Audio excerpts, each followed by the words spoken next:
more about it. I would like to call upon on stage the speaker of the next panel, Mr. Aizaz Ahmed Chaudhary, Chairman at Sanobar Institute at Islamabad, Dr. Ali Riaz, Distinguished Professor at Illinois State University, Ashok Sajjanhar, former Ambassador and President at Institute of Global Studies, Dr. Christine C. Fair, Professor at Security Studies, Georgetown University, Xia Liping, Professor at Department of Diplomatic Studies at China Foreign Affairs Universities, and the moderator, Charlie Campbell, Senior Correspondent at Time Magazine. Thank you.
Good morning, everyone, and welcome to this plenary session on shifting tides, the impact of Trump's America on Asia and the Global South. My name is Charlie Campbell, and I'm Senior Correspondent for Time Magazine. He's back. The American people have spoken, and Donald Trump returns as President of the United States from January with a pledge to shake up pretty much everything. Sorry. Nobody can claim for certain what Trump 2.0 will mean for US foreign policy, but it's a safe bet that Asia will figure prominently. From negotiating the US withdrawal from Afghanistan, to starting a trade war with China, prevaricating over the status of Taiwan, and conducting protocol-shattering meetings with North Korean leader Kim Jong-un, Asia was always a primary focus of Trump's first term, which is even more impressive when we consider that Trump spent less time overseas than any US president since Gerald Ford, I believe, and didn't visit the continent of Africa once. To unpack what Trump 2.0 might mean for the region and the Global South more broadly, I'm delighted to welcome a very distinguished panel. We have a lot to get through, so I'll get stuck in.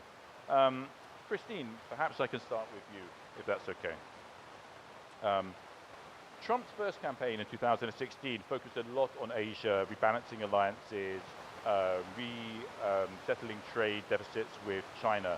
There was some of that this term in terms of 60% tariffs on China he was mooting, but it wasn't quite as focused. Do you feel that this time Asia is less of a focus of Trump's foreign policy, or are we in for a rough ride? So I'm a South Asianist. I only study South Asia, so I can't really speak to China. What I see in this, what we've already seen of the Trump administration that's shaping up, is that he is authoritarian 101. He has identified a number of cabinet picks that are simply preposterous. They're absurd. We have a Fox News host that's being tapped to be the Secretary of Defense. And so these are more litmus tests of Republican loyalty. And I anticipate thoroughly that the Republicans in the Senate are not going to do due diligence, that they are going to be, they're going to follow their alliance with Trump, and they're going to confirm these preposterous appointments. And along with that is an evisceration of expertise. Trump has vowed that he's going to go through the civil service, and he is going to replace career bureaucrats with loyalists. So looking at the relationships that I follow, which is U.S. policy towards Afghanistan, Pakistan, India, Bangladesh, Sri Lanka, I think even though, let's take, for example, the relationship with India. At first blush, there's a lot of commonalities between Trump and Modi. I'm sure Modi is absolutely thrilled that Trump has won the election.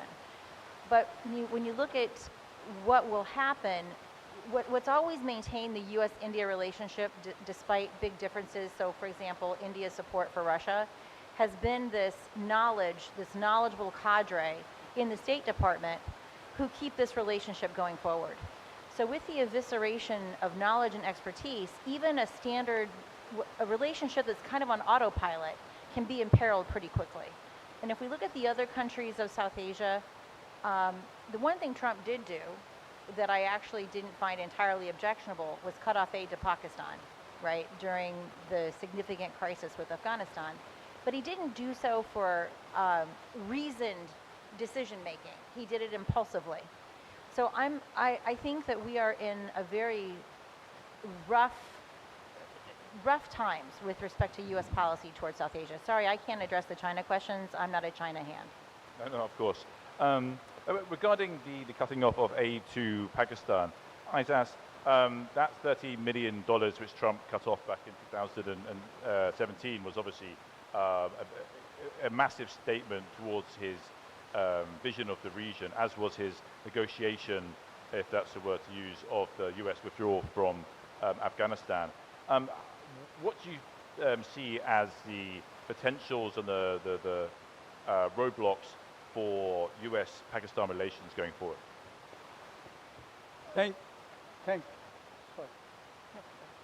you, Charlie. Since I take the floor for the first time in this session, I must commend Zillur Rahman and his team for putting up another fantastic edition of the Bay of Bengal conversation. And I think the title could not have been more appropriately worded, a fractured world, and that's where we are passing through. Now, Charlie, coming to your question about Donald Trump's tweet on the New Year Eve of 2018, that Pakistan had received U.S. assistance to the tune of some figure, $33 billion he quoted, but did not receive anything substantial in return but deceit or something like that. I think that was essentially a frustration, an expression of frustration, because the United States was not getting its way in Afghanistan. And Donald Trump initially thought that he would conclude that military victory and come and retrieve the forces back to his country. But that didn't happen. So he was getting frustrated and expected Pakistan to actually take on the Taliban on the soil of Pakistan, whereas Pakistan felt that this would shift the war to Pakistan. So we wanted to help the US, but we thought that there was a political solution rather than a military one. And actually he moved towards that political solution. As you know, the negotiations started right after that with the Taliban, which concluded in February 2020, and thereafter the rest is history, as you know.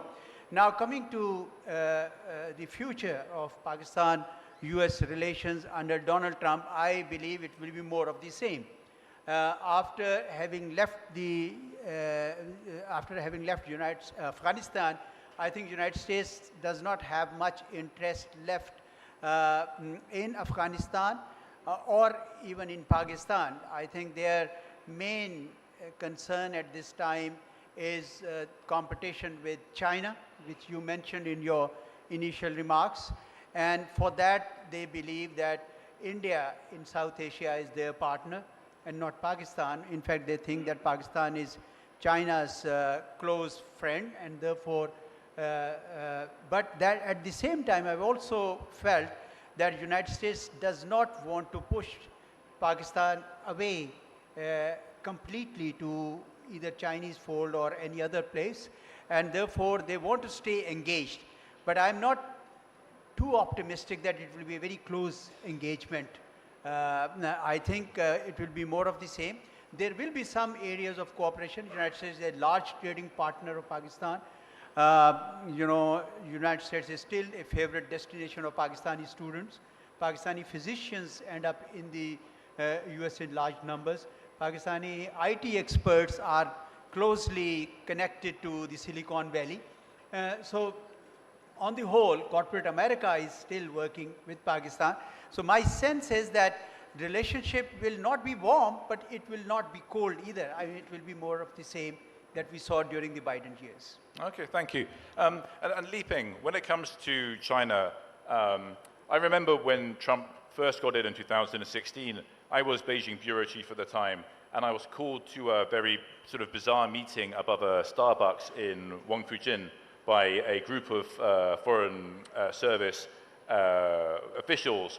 It was myself and the bureau chief of the LA Times and the USA Today, and they were quizzing us on what Trump meant to do with China. There was that much anxiety. It seemed that China was reaching out to all aspects of the state to try and gain as much information as they could about what to expect. With Trump 2.0, I get the idea that China knows what's coming, that it is well prepared.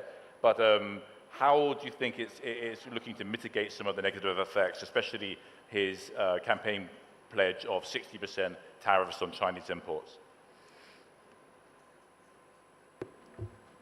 Okay, thank you for your question. This time is my second time to participate in this conversation. I remember last year we sit behind a long table. I think it's more formal. And I prepared my speech. Yeah.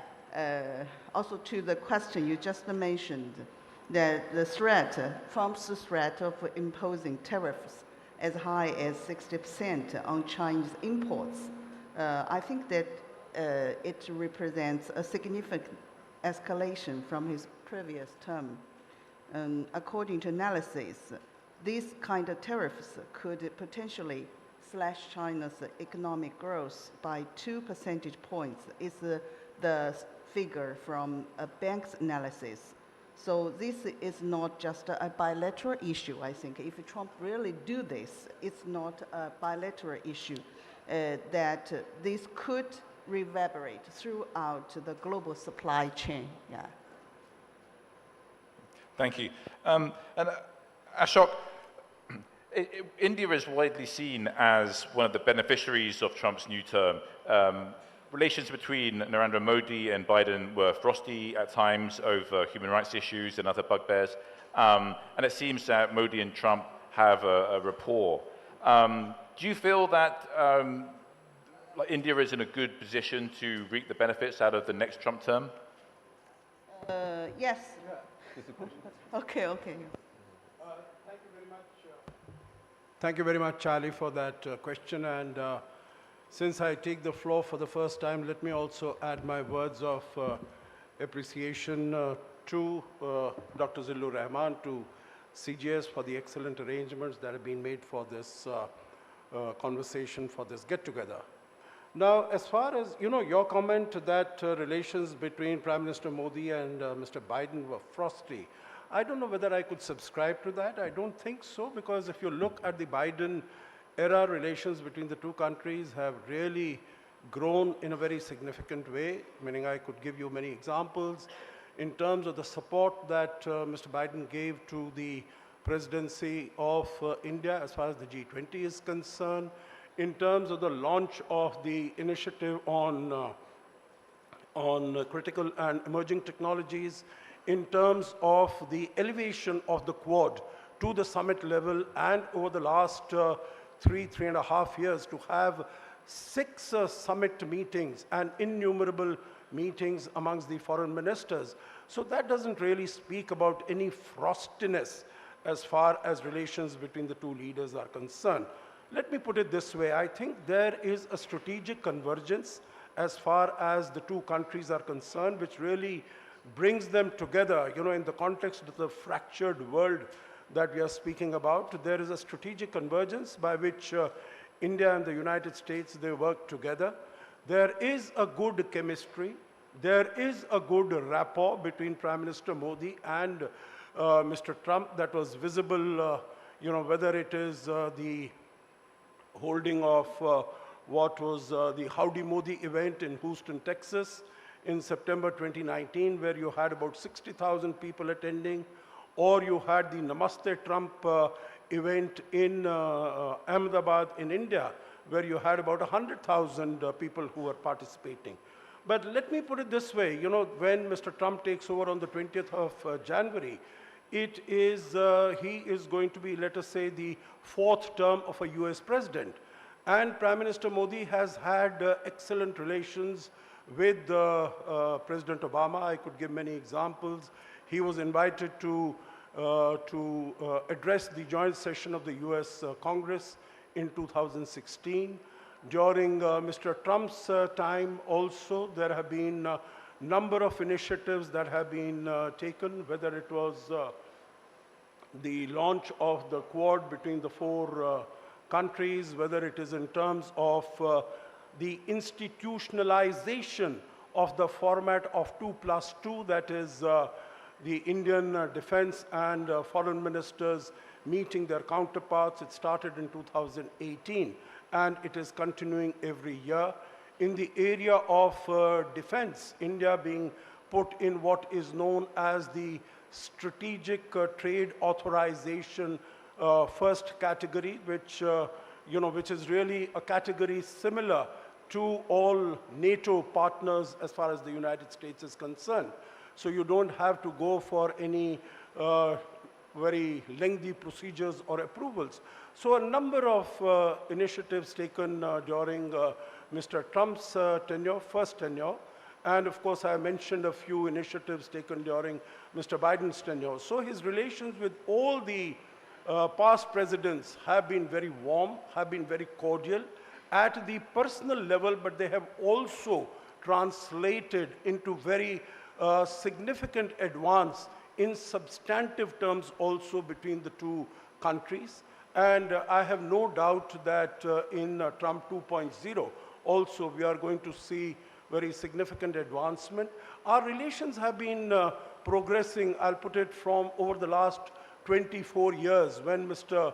Clinton came to India in March of 2000, I think the trajectory has been upwards. It has been moving rapidly upwards, and I don't see any reason why it should be any different in Trump 2.0. The personal connect and the personal chemistry between the two leaders, of course, will give it that extra heft in taking the partnership forward. Thank you. Thank you. Ali Riaz, from Bangladesh's perspective, the Biden campaign was, so the Biden administration was quite critical of Sheikh Hasina's,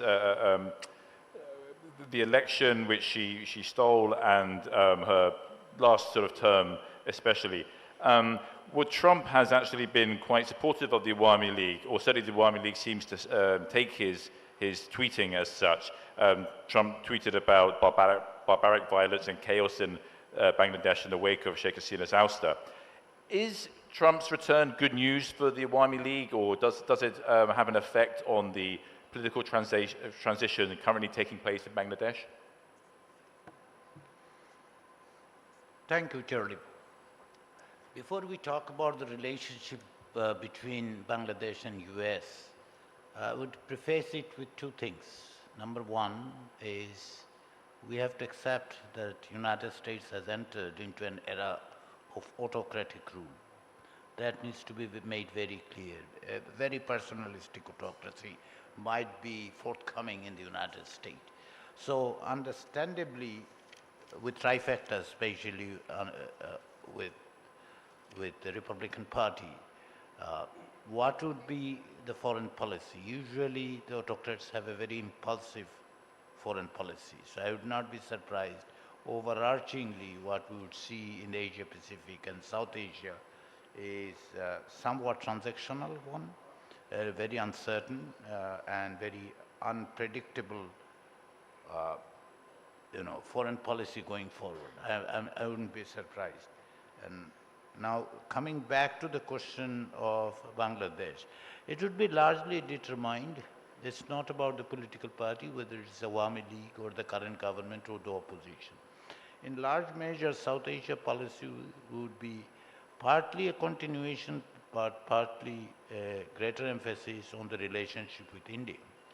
And it is, on the one hand, the strategic partnership that we hear with respect to US-India relationship, but it is also a fascination for authoritarian rulers. I mean, Mr. Trump's fascination for Mr. Modi's, style of governance is largely reflected in Mr. Trump's preference for the leadership like Putin or others.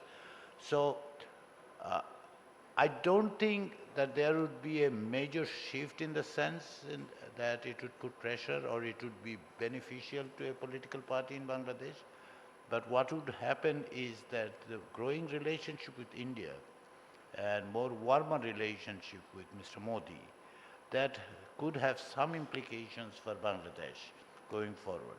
But it would depend whether India sees it more as its neighborhood and it can come out, recalibrate its policy, that might help. But overarchingly, I don't see that it would be beneficial to Awami League or something as Mr. Trump enters into White House. Okay, thank you. Aizaz, obviously in Pakistan, the nation's most popular Prime Minister, Imran Khan, politician Imran Khan, lies in prison. I interviewed Imran before he came to power, and he was absolutely scathing about Donald Trump and his rhetoric about Islam and everything else. He was being compared to Donald Trump at the time, and he said, "Don't call me, Donald Trump. Call me Bernie Sanders." He was very clear about the distinction. But after they both got into power, they developed a rapport. And when I spoke to Imran later, he said, Donald Trump was always at the end of the phone when I wanted a call. We could always talk. And it seemed like the personality had overcome those political differences. Is that enough for Donald Trump to put pressure on the Pakistan government to release Imran Khan? Do you think there will be a play there? Well, there is no doubt that former Prime Minister Imran Khan's visit to United States and meeting with Donald Trump was very, very cordial in optics and also in substance. However, the former Prime Minister is facing some judicial processes within the country, and it is not easy for any outsider to interfere until or unless there is a quid pro quo, something that they would receive in return. I don't think there is much that Donald Trump as a person could receive by making an intervention in one of the countries. There are 193 countries that the United States has to deal with. So I don't think that that might happen, but we also hear that there is a popular opinion in the Pakistani American community that US administration should somehow intervene because they think that it is his incarceration is more political than legal. Nevertheless, I think at the end of the day, United States would probably not like to interfere in the internal affairs of Pakistan. That's my sense. Even if they make, they weigh in a little bit, at some appropriate level. But I don't think they will go to that extent that they must say that we are going to vote for one. They deal with, we have seen that time after year and decade after decade, United States has dealt with any government which is in power. That's what most countries do, and that's what I think United States too would do. Okay. Christine, Trump will certainly want to separate himself from Biden's foreign policy and chart a new path. That's just the way he is. And it seems like there will be a transition from a values-based American engagement to one of sort of aligned interests. How damaging is that for US power projection in the region? And is there a danger that the US as a great power might decline in influence to just a garden variety power?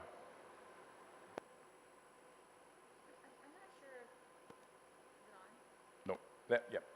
Yeah, I'm not sure that I agree with the premise of the question. I think it's just too early to. I'm just looking at his cabinet selection. The only competent person so far that I've seen is Mike Waltz, who is his NSA. Susie Wiles, maybe. Right, what? Susie Wiles, maybe. I didn't hear. Susie Wiles? Wiles. Possibly. But Mike Waltz is interesting to me because Mike Waltz is a serious person. Back when he worked for Cheney, I actually met with him frequently before he became a full-on Trumpanzee, he was a sensible professional. He has very strong opinions about Afghanistan. I mean, he was definitely a supporter of the forever war in Afghanistan. So I'm looking at if Waltz has more of a sway over Trump than some of these other yahoos that he's picked for his cabinets, for example, Mark Rubio as Secretary of State. I mean, who can take that seriously? There might actually be more policy continuity than not, right? Because if you actually look at Biden's policy, say, for example, on Afghanistan, he basically kept course with Trump's policy. And the India relationship has long been on autopilot, irrespective of whether there's been a Democrat or Republican. And the reason for that is whether you are Trump or Biden, although the degrees of concern might be different and the manifestations of those concerns might be different, everyone's concerned about China. So India can pretty much do whatever India wants, including being a petro launderer of Russian oil, which there's actually positive externalities of that, right? I'm not entirely saying it's a bad thing. But India has been able to, oppose US policy in a lot of significant ways, and it hasn't really borne a price for that. I don't actually think that Trump is going to do anything differently on Pakistan. Biden actually continued Trump's policy with respect to Pakistan. And I don't think Bangladesh or Sri Lanka is even going to merit a blip on the Trump radar. So with regards to the countries that I follow, the only relationship that really matters is the US-India relationship. And my only concern that might mess this up is the evisceration of expertise. But I think that Trump is even more hawkish on China than Biden is. So I would anticipate that the India relationship is going to be even more important than it was under Biden. So with regards to the countries that are in play in South Asia, provided that the professionals prevail and not the lunatics, I see more policy continuity than rupture. Thank you. Li Peng, Christine alluded to some of the staffing issues within the new Trump administration. It seemed in the first Trump administration there was a lot of hawks, people like Peter Navarro, the author of Death by China, but also a few doves as well. Terry Bradshaw, the US ambassador to China, who I know quite well, was obviously had a personal rapport with Xi Jinping. These days, I don't really see the doves there. I don't see the good cop, bad cop. I just see the bad cops. I see people like Mark Rubio and others who are very, very tough on China. Are you worried about the personnel and whether there's going to be any conduits for constructive policy discussions? Yeah, thank you for your question. As to the future Sino-US relations in the second Trump term, we think that there will be some struggles and competitions. Also, we have some compromises. For example, just you mentioned at the tariff rates, it is a great possibility that the trade tariff rates will be raised, and also, Trump will have other measures that were strengthening for example, it will also reshape the industry network, but there are still some issues that the two countries, China and United States, need to strengthen cooperation, for example, the climate change and also some other global issues, especially on the hot issues in the Middle East or in other places. I think the two countries need cooperation. As to the personal relationship between the two leaders, Trump and Xi Jinping, as in China's diplomacy recent years, we see the diplomacy at the summit level really played a greater role, than previous years. Thank you. Ashok, Trump is known for his transactional nature and approach to foreign relations, which can be a bit off-putting to some who are used to the value-based US policy of before. But there is some sense in transactional politics, and from India's point of view, it has a lot it can offer. Is there a scope for greater engagement through this sort of new paradigm of foreign relations?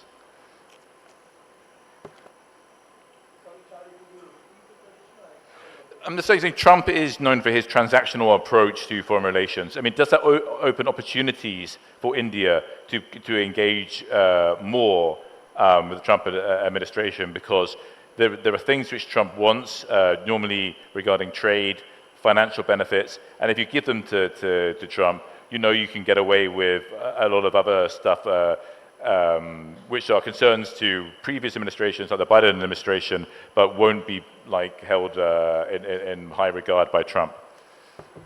Yeah, thank you very much, Charlie, for that question.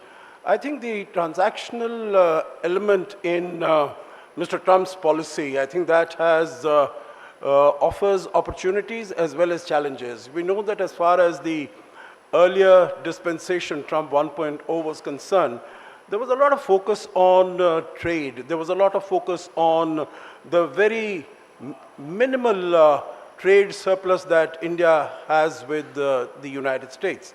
It's in to the tune of about $20-odd billion, both in goods and services. And I think currently also India is about the 11th or 12th country in terms of the pecking order, in terms of the large trade surpluses that countries have with the United States. There are 11 countries above us. But that having been said, I think there are the terms that Mr. Trump has used, that India tends to abuse tariffs, etc. I think that will be a challenge. But today, India is a much bigger economy, if I could say that, as compared to what it was 8 years ago when Mr. Trump first came to power. Today, we are the 5th largest economy. We are the fastest growing major economy in the world, about 7% plus. So I think India's capacity to work with Mr. Trump has also increased. I think there are many other areas, Charlie, that I would like to suggest. Many of the initiatives that have been taken by Mr. Biden, as I mentioned about ISET, the initiative on critical and emerging technologies in terms of manufacturing of semiconductors, in terms of transfer of technology in defense area. The defense cooperation between the two countries started really on a very serious note during Trump 1.0. I think it should proceed very well on during Trump 2.0. So I think there are many other areas in addition to trade in which both the countries can work together. Quad is another one of those, and I think as I mentioned, Mr. Biden has elevated it to the summit level, and I would imagine that Mr. Trump, would take it. I can understand that there is a propensity that we had seen in the first tenure of Mr. Trump, that anything that was related to the previous administration, he would try to distance himself from that. But then the Indo-Pacific and the Quad, they are, so to say, his own babies. They are his own creations, at least the revitalization of the Quad. So I guess that is also going to go forward. We have seen that the ambit and the scope of the Quad has increased very significantly. As it has been mentioned, it is a force for global good in the Indo-Pacific. So I think there are many areas, in addition to the transactional elements that come into the trade basket, trade relations between the two countries, where India and the United States can work together to mutual benefit. When Prime Minister Modi sent out his message to President Trump congratulating him, after his conversation, he identified a number of areas like space, like defense, like semiconductors, so many. And I think those really provide good possibilities and good opportunities for expanding our bilateral cooperation. Thank you. Thank you. And Emirs, obviously Bangladesh, as we've discussed earlier in the inaugural session, is one of the countries most vulnerable to climate change, very low-lying. We saw the recent devastating floods. Trump in his first term withdrew from the Paris Climate Accords on his first day. He's vowed to do so again. How damaging is that from a Bangladeshi perspective and nations like Bangladesh, which are suffering the ill effects of the climate change, both in terms of the actual attempts to mitigate the effects and also in terms of having a forum to discuss and build common bonds and a rapport over such an existential issue? This would have an enormous impact insofar as the climate change is concerned, because Bangladesh is at the forefront of the climate change and facing it devastatingly. So the global cooperation on climate change, as if it reduces, as it would happen with Mr. Trump withdrawing from the Paris Agreement, what we would see that less funds available, but most importantly, the lack of awareness and lack of effort from the Western countries. Already, as what we can say, the Western countries have not exactly lived up to their responsibilities insofar as the climate change is concerned. So for countries like Bangladesh, and it's not only Bangladesh, look at the Maldives, for example, what we would see that less global cooperation on addressing the adverse impacts of climate change, more difficult it becomes for the Bangladesh and others to face it. However, what is important here that what I would expect, despite the US withdrawal from this climate change agreement, Paris Treaty and others, if the European countries can step up, that would be a better option, and hopefully they will under the circumstances. But generally speaking, the absence of US leadership in climate change, as we can anticipate from Mr. Trump's previous administration, that this would continue, meaning that they would actually withdraw. But it's not only the climate change issue. If you look at the policies that we are anticipating, the protectionist policy, the isolationist policy, America First policy, and the transactional arguments of all these things, will have impact not only in the climate change but also in other contexts where global cooperation is needed. The thing, Charlie, if we go beyond the climate change for a moment, what I see over the last 4 years of Biden administration, there has been some restoration of some of these agreements and understanding, if not very much a multilateral arrangements have emerged in Asia and Pacific. With Mr. Trump in power, the challenge and the question for these countries in Asia Pacific would be whether they can sustain cooperation among themselves, even in the absence of the United States. Same goes with the climate change, same goes with some of the trade arrangements that we have seen during Biden administration. So as I mentioned previously, some of the things would be continuity of the policies, for example, China policy, maybe more hawkish than previously, but at the same time, some uncertainty and unpredictability would be essentially a hallmark of the coming 4 years of the Trump administration. Thank you. Can I add a comment? Of course, please. I think much is being made of the fact that President Donald Trump does not support the Accord on Climate Change, which has been negotiated in Paris in 2015 and later on by the COPs. My sense is that bulk of the work for climate change mitigation, adaptation will be done nationally or regionally. Yep. And all this talk about loss and damage fund and related issues have so far not delivered much on ground. So it's not that Donald Trump will make a big dent on what has happened, because the action lies at the national level and the regional level. That's my comment. Okay, thank you. Li Peng, obviously, Trump's America First isolationism and its disparaging of international fora like the UN and withdrawal from the Paris Climate Accords presents an opportunity to China to help re-engage in these institutions and help and shape them more for Beijing's goals. Do you feel that the Trump 2.0 might be an opportunity for China to actually grow its global influence? Okay, yeah. As to Trump's second term and with his American First policy, and somebody says that will create some vacuum, yeah, on international issues of international affairs, will leave China a bigger role to play.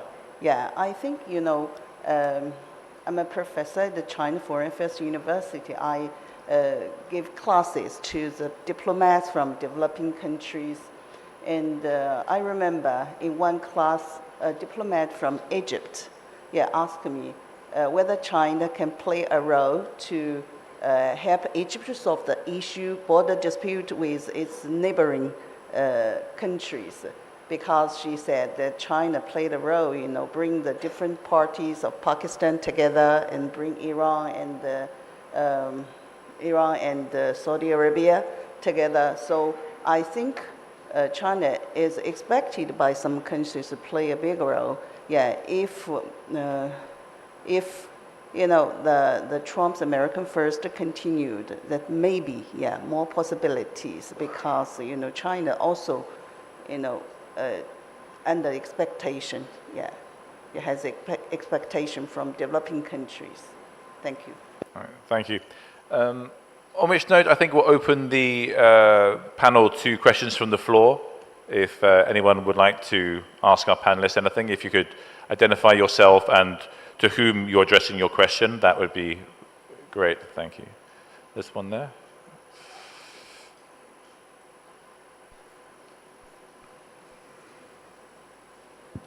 I am Sifat Iqbal. I have a question to the panel that what role could the Trump administration have played in the current Myanmar civil war crisis, where the junta regime fought against his own citizens who want the democracy? Thank you. So who was that question addressed to? Anyone who can. Okay. Would you like to? No, I think Yes. Myanmar. Ali, would you like to answer that? No, I can take it. I mean, with respect to the US policy, if you look at the Myanmar situation, despite the Burma Act and others, US policy has not been very clear and forthright on Myanmar issue. So I don't think that there will be a massive change under Trump 2.0 from the Biden administration. Rather, if there is any change, that would be basically disengagement, meaning the step back. Because at least for the Biden administration, human rights issue, democracy was at the forefront in some cases, if not all. For Mr. Trump, that's not an issue at all. So I don't think it is going to feature significantly in Trump administration foreign policy that Myanmar would come feature any more significantly than others, which is a very, very difficult thing. If I recall at the beginning, inaugural session, Mr. Tawhid Hussain was mentioning with respect to Rohingya crisis. That means the continuation of Rohingya crisis for Bangladesh. And I hope the US support for the Rohingya would continue, because that has been a major source of support for Bangladesh to manage the Rohingya situation. But insofar as the Myanmar situation, I don't anticipate any major shift. If it is, that would be basically regression from insisting on democracy and human rights. Thank you. Any more questions? Yes, hello, assalamu alaikum. My question is specifically for Mrs. Li Peng Xia. While the talk is about loss and damage fund in Paris Agreement Accord, or we have seen in previous COP conferences, my question is, is there any way we can make the countries liable for providing the funds to countries like Bangladesh or least developed or the countries that are being affected so much with the climate change? Is there any way we can make them liable to provide funds to these countries according to the loss and damage funds?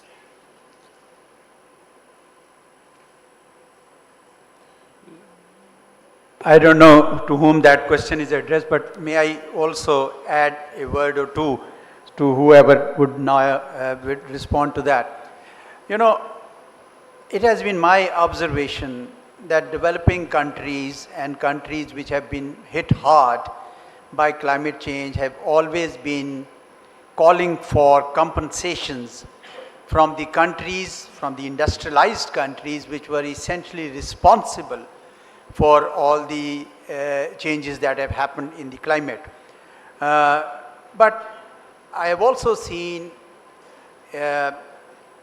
enormous reluctance on the part of those states to contribute much on that account. So I'm not very optimistic much will happen. Although the developing countries, the less industrialized countries will keep crying to and appealing for help and assistance, and the developed countries or the industrialized countries will not. This is a pessimistic view, but I feel that it is more realistic view.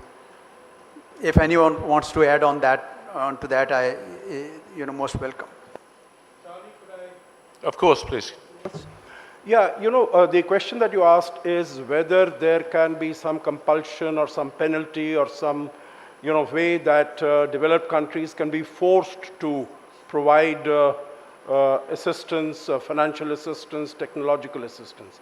Under international law, whether it is the Paris Accord 2015 or Copenhagen 2009, there is nothing really that international law can do to have, unless there are certain agreements like the WTO in which there is, if you do not meet your side of the deal, then you have to pay a penalty. But I think as far as the track record of the developed countries is concerned, it was decided that the developed countries are going to provide $100 billion of assistance to developing countries, and also technology for climate appropriate technology to developing countries at non-market price rates. But that has not happened. And after 2025, we were to look at some other ways of supporting the developing countries to put in these climate-friendly technologies. And we have seen right now at COP29 in Baku, there are calls that $1 trillion per year would be required for assistance to developing countries. So I think the demands, the needs are increasing, but whatever is coming from the developed world, that is most inadequate and most insufficient. I think the only way is to continue to apply global international pressure on the developed countries, because this is an existential threat, not only for the developing world, but also for the developed world. So I think, and this is a transboundary issue. So I think all of the countries really have to work together. Charlie, may I add to this? Of course. See, it would sound very rude, but let me put it anyway. What exactly the developed countries have done in the last 10, 15 years, other than lip service? They haven't done anything. Yeah, they have done one thing, we can say, causing more damage to the environment, right? They've done it very well.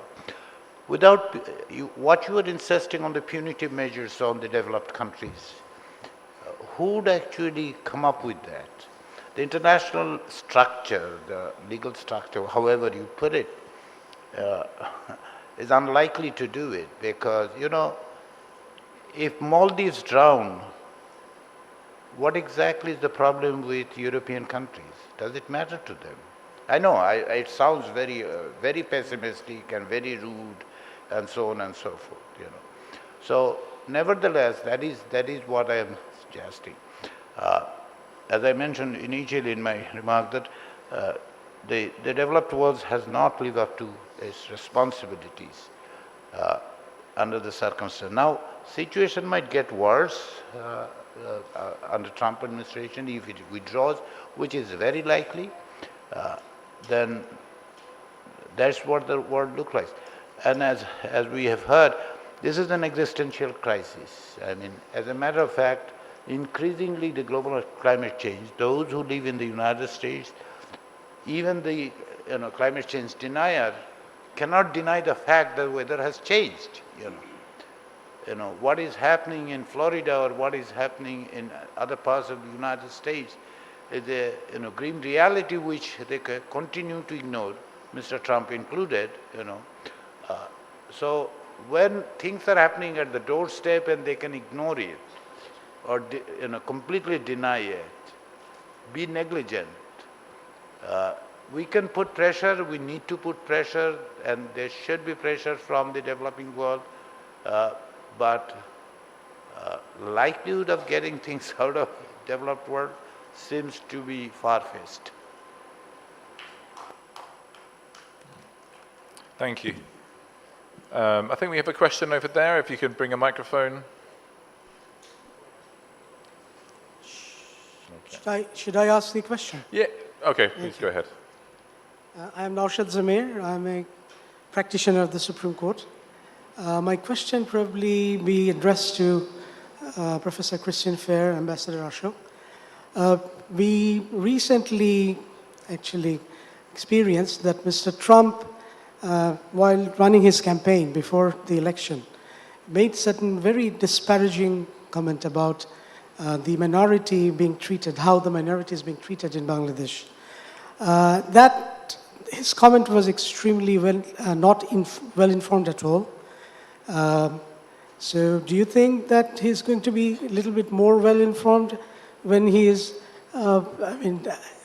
when he is the president, when he is running his office as a president? And for Mr. Ashok, after the changes of the 5th of August in Bangladesh, we saw that the Indian media did not play a very friendly role in terms of the same issue, actually, in terms of how the minority is being treated in Bangladesh. That role needs some change. And then how do you think that Bangladesh should approach that issue? How do we communicate more with the Indian media in terms of those comments?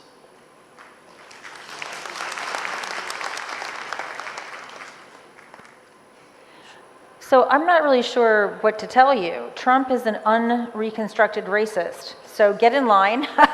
He insulted a lot of other people. If you followed what he said about Puerto Ricans, and Puerto Ricans are actually American citizens.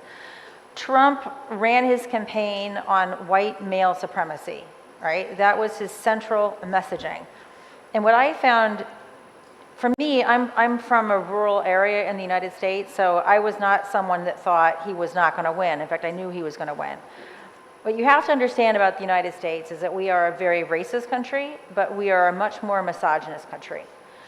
If you actually looked at the people of color, specifically the men of color who voted for Trump, they voted for him because of their misogyny, and they wanted access to male supremacy. If you look at the white women who voted for Trump, they wanted access to white supremacy, right? So the fact that he said disparaging things about Bangladesh should not be surprising to you, because he said disparaging things about American people of color. So I don't know what the question is there. He's an unreconstructed racist, and don't expect anything different from him.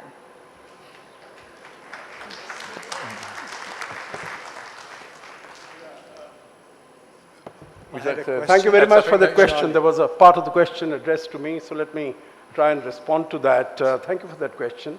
The first thing that I would like to say is that India has a free media, a fearless media, and they will write whatever, when they, the manner in which they perceive a particular situation. And, we have many representatives of the media participating in this conversation. I think the way out of it is, meaning if you want this to be, if you think it was not properly reflected, but I think there was a huge cross-section across which were giving different aspects, which were giving different perspectives on the issues, on what was happening here. And some of them you might think that they were not appropriate, some others might be more, to your own way of thinking. But I think the best way to go forward in this is to have conversations, to communicate. And I think, as I mentioned, that there are a large number of our media personnel here who are very articulate, who are very effective, who are read and listened to with very great interest. So I would recommend and I would encourage you that you get in touch with them. And I think the counterparts from here, whether it is from the political circles or from the media fraternity, to get in touch with them and to have conversations. And I guess have conversations also with the policy people, because the media is reporting something, but also there are analysts, commentators, from think tanks. They are also commenting on this, and their views would also be important. So greater communication, greater interactions. That is the way to go forward. Thank you. Thank you. One more question there, please. Or maybe the lady at the back first, is that? I was Good waiting for afternoon, my turn. esteemed guests. My question is much more directed towards Professor Shia or Christine. Any one of them can answer.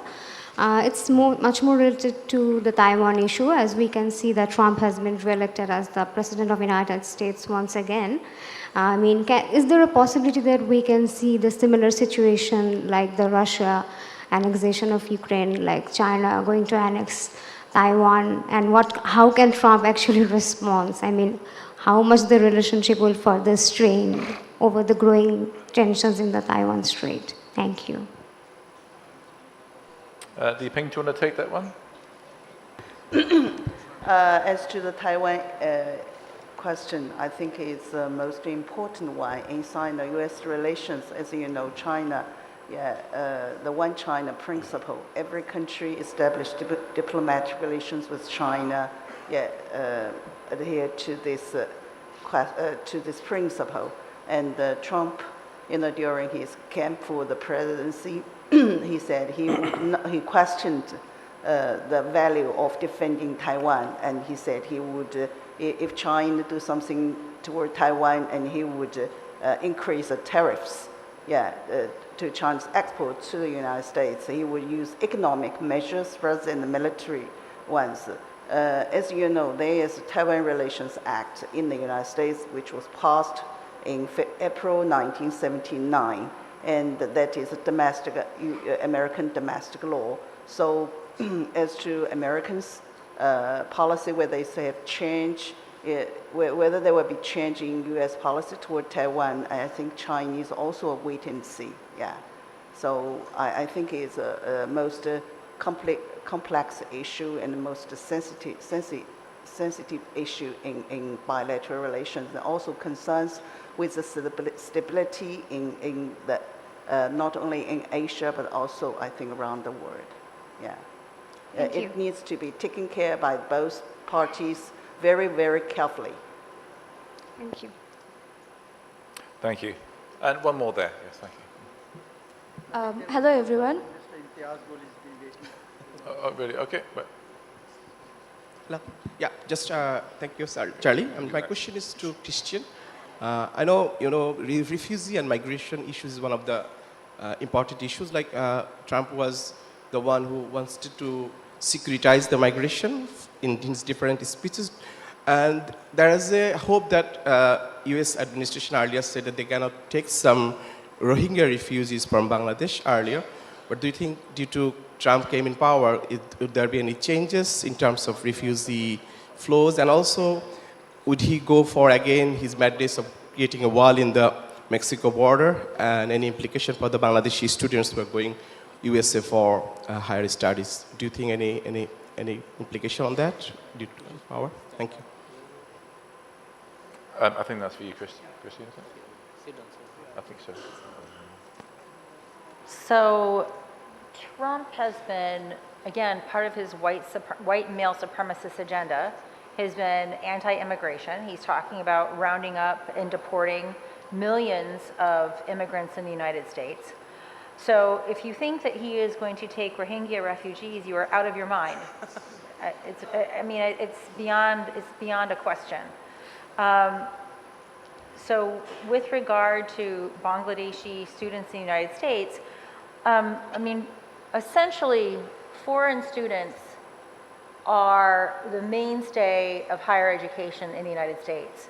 Essentially, they are a revenue stream, right? So most of the foreign students, they pay full, I'm a university professor, so I see this in action, right? So foreign students tend to pay full freight, and that allows the universities to create scholarship opportunities for American students. So I don't see any reason why there would be any issue with student visas. Now, there's a larger issue here. The Trump administration is very hostile to higher education in general. So I anticipate that there's going to be a war on higher education. So foreign students that are applying to American universities, they're going to be a lower level concern with regard to the larger battle that the Trump administration is waging against higher education. Correct me if I'm not correct. What I have heard is that mostly Donald Trump is talking about illegal immigrants and not those who are already legally inside. That is a big no, right? Because the so-called anchor babies, I don't know if you guys know what this disparaging term is. Illegal Americans come to the United States, they give birth to children who are, by US law, American citizens. So these so-called anchor babies who are legitimate American citizens are also going to be deported along with their undocumented parents. So for those Trump supporters that thought that Trump was going to be good for the economy, you vote for the party of a face-eating cheetah thinking it's not going to eat your face. Well, I'm looking forward to their face being eaten. Because as soon as he deports these undocumented workers and their legal American citizen families, do you know what's going to happen to the price of food in the United States? Who does all of the food production in the United States? The price of meat. Who works in the slaughterhouses? Right? So what we're actually going to see if Trump effectuates this policy, and it's not just illegals, it's also the so-called anchor babies, we are going to see, if they think the price of eggs is expensive now, right? Wait till they see what happens after Trump effectuates this anti-immigrant policy. What is motivating this is that there's a lot of anxiety among the white Christian nationalists in the United States that the fabric of the United States is changing, right? That white people are going to become a demographic minority. And that's what's generating this anti-immigrant antipathy, is this desire to retain whiteness and white supremacy in the United States. And the people that voted for Trump, in large measure, voted for that. Thank you. I think we have time for one more question. This is Imtiaz from Pakistan. If I were to extrapolate this entire panel's conversation, except Ambassador Ashok's position on Trump and what he expects from him, it comes out as if Donald Trump were a fixed box, pre-programmed robot, as if he would take all the decisions by himself and not by people like Elon Musk, who had been at the back of his entire digital campaign, who drives ideas, who is driving technology. And most of the references you have all made, most of you, is to Trump 1. So why would you assume that Trump 2 would be rooted in Trump 1 and not in Trump 2 in the future, in future technologies and ideologies? Thank you. Charlie, can I respond to that? Yeah, please do. But I think Christine wanted to talk first. Go ahead, Christine. Yeah, then I'll just be very jump brief. in. I really appreciate that question for Imtiaz Gul because I think you're spot on, right? I mean, if you look at the cabinet positions of Trump 1.0, whether or not you like their politics, they were serious professionals. They may have been hawkish, but they knew what they were doing. You know, what we're also witnessing is just unprecedented corruption, right? So Elon Musk basically bought his way into this Trump position. We are entering an era of corruption in American politics that we've never experienced before. And I think that what's going to happen for the next 4 years is going to be generationally changing. So I really appreciate that question. You'll notice that in my remarks about Trump, I don't believe he's going to be fixed. I think you know, this is about autocracy. He is going to be putting forward absurd policies, not because he believes in those absurd policies or that he has an ideological conviction to them, but it's about generating and proving support amongst his loyalists. And I think this way of making policy is going to have necrotic effects that are going to long perdure, long after Trump is out of office, when he's out of office, if he's out of office. So do you believe they're oblivious to the possible consequences of such policies? Sorry, have you anything to add, Ali? Yeah, I just want to add one thing. The argument that we should not be looking at Trump 2.0 as if it is a repeat of Trump 1.0.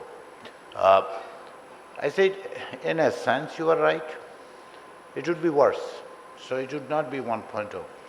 The reason that I suggest, one is if you look at the administration, the emerging administration, vis-a-vis Trump 1.0, it would be more politically, ideologically driven than professionals.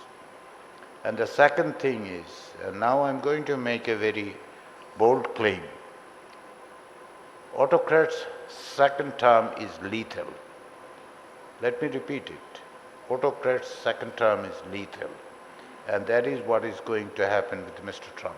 There will be long-lasting impact on the society. Elon Musk and others, I mean, if we are expecting that those who have bought into their position in Trump administration, Musk is one of them, basically money, what drove him to this position.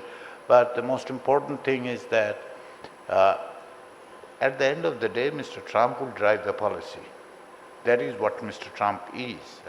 I mean, and it would be worse in the sense compared to his first term, because previously he have, if not listened to, at least perhaps tried to listen to it. But next term, I don't think he would even listen to anybody. He would do what he wants to do. And that's the very typical hallmark of the autocratic regimes. Okay, we're out of time. So I know you've been waiting a long time, so if you could keep it very, very succinct, and we'll have to close. Thank you. Thank you. My question is to Mr. Ashok Shajanhar.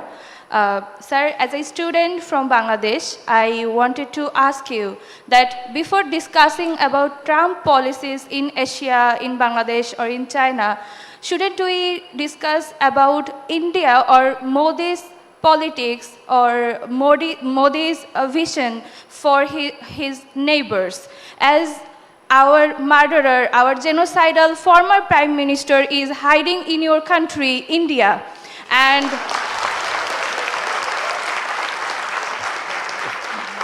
not directly related to Trump in Asia, but and the government of India is giving shelter to her. So I wanted to ask that shouldn't we discuss about Modi's India first, then discuss about Trump's policies or Trump's things? And my second part's question is to Ali Riaz sir. Sir, don't you think it is disappointing that there is no discussion on after 5th August Bangladesh and India relationship? Thank you, sir. Thank you very much for that question, and I think the India-Bangladesh relations are very important for Bangladesh. India-Bangladesh relations are very important for India. And I would like to bring to your attention of the whole audience that India looks at Bangladesh through the lens of its neighborhood first policy.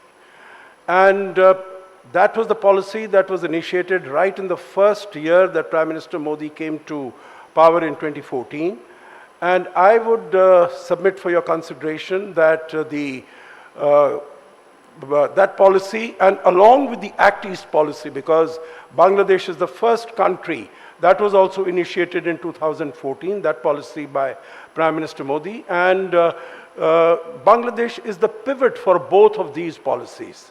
Now, as far as India's relations and what we have done, and I would say that it has been a very strong sense of partnership between India and Bangladesh. I think everyone here must realize, and you, Madam, are a student, you said, of politics, international relations, that India works with the government that is in position at that time.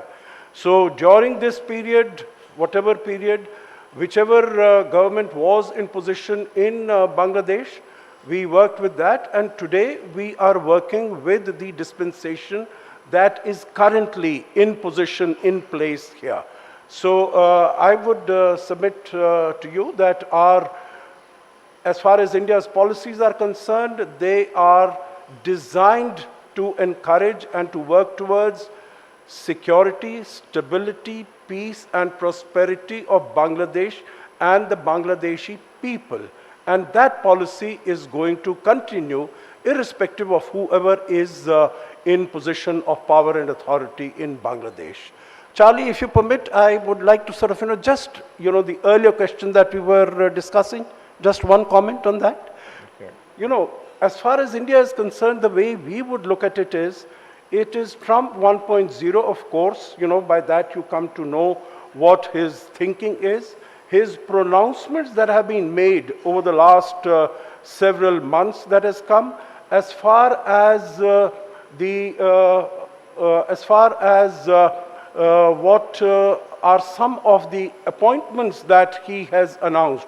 For instance, we spoke a little bit about Mike Waltz, and he was the co-chair of the India caucus. So we would imagine that people like him and some of the others who have a better understanding and a better appreciation of India and the potential of India-US partnership, they will guide this forward. And the final point, that the elevated level of India-US relations that had come during Mr. Biden's tenure, Mr. Trump will take that forward. So I think we are looking at India-US relations in Trump 2.0 with both cautious optimism and anticipation as to what it holds for us. Thank you very much. Well, on that note of cautious optimism, I think we should close. Thank you all for your questions, and please join me in thanking our esteemed panelists for a fascinating discussion. Thank you.